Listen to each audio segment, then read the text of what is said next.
देश भर में पहले चरण के चुनाव का मतदान हो चुका है और अभी 6 चरण के चुनाव में मतदान बाकी है। लेकिन गुजरात के सूरत में एक भी वोट डाले बगैर भारतीय जनता पार्टी के भाजपा उम्मीदवार मुकेश दलाल को विजयी घोषित कर दिया गया है। वहीं गुजरात के भाजपा अध्यक्ष CR पाटिल ने उन्हें जीत की बधाई भी दी है।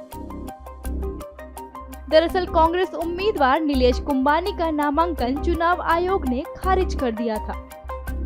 उनकी उम्मीदवारी इसलिए खारिज की गई थी क्योंकि उनके 3 प्रस्तावकों ने जिला निर्वाचन अधिकारी को एक हलफनामे में दावा किया था कि उन्होंने उनके नामांकन पत्र पर हस्ताक्षर नहीं किए हैं।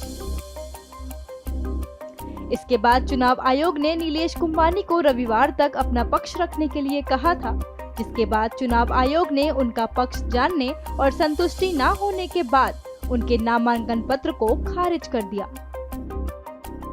आपको यह भी बता दें कि अन्य निर्दलीय उम्मीदवारों ने भी अपना नामांकन वापस ले लिया था, जिसके बाद भाजपा उम्मीदवार मुकेश दलाल को चुनाव आयोग ने विजयी घोषित कर दिया।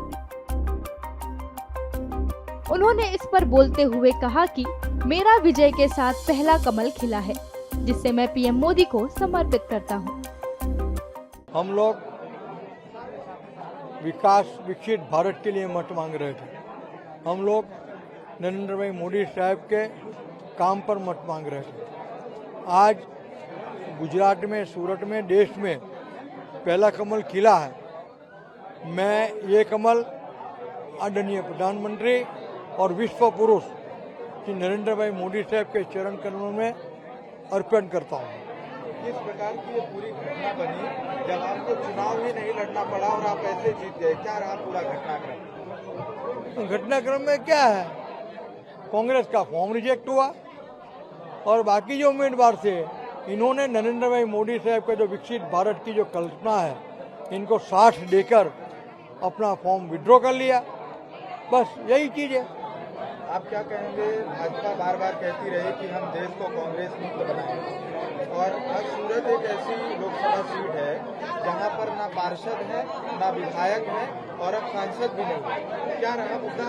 अब क्या इसकी शुरुआत जो हुई है पूरे देश में सफल रहेगा? भारतीय जनता पार्टी कांग्रेस को, देश को कांग्रेस मुक्त बनाना चाहती है और इनकी शुरुआत सूरत सिटी ने बहुत पहले कर दी थी। पार्षद 0, MLA 0, MP 0 और अब तो उम्मीदवार भी 0। वहीं कांग्रेस नेता जयराम रमेश ने सोशल मीडिया प्लेटफॉर्म X पर लिखते हुए भाजपा पर मैच फिक्सिंग का आरोप लगाया। उन्होंने लिखा, 7 मई 2024 को मतदान से लगभग 2 सप्ताह पहले 22 अप्रैल 2024 को सूरत लोकसभा सीट से भाजपा उम्मीदवार को निर्विरोध निर्वाचित घोषित किया गया। मोदी के अन्य काल में MSME मालिकों और व्यवसायियों के संकट और गुस्से ने भाजपा को इतनी बुरी तरह डरा दिया है कि वे सूरत लोकसभा को मैच फिक्स करने का प्रयास कर रहे हैं, जिसे उन्होंने 1984 के लोकसभा चुनावों के बाद से लगातार जीता है। हमारा चुनाव, हमारा लोकतंत्र, बाबा साहेब अम्बेडकर का संविधान सभी एक पीढ़ीगत खतरे में है। ये हमारे जीवन काल का सबसे महत्वपूर्ण चुनाव है।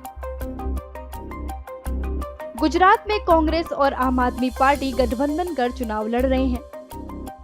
कांग्रेस ने 26 में से 24 सीटों पर उम्मीदवार उतारे हैं, जबकि आप भावनगर और भरूच से चुनाव लड़ रही है। गुजरात में लोकसभा चुनाव के तीसरे चरण में 7 मई को मतदान होगा।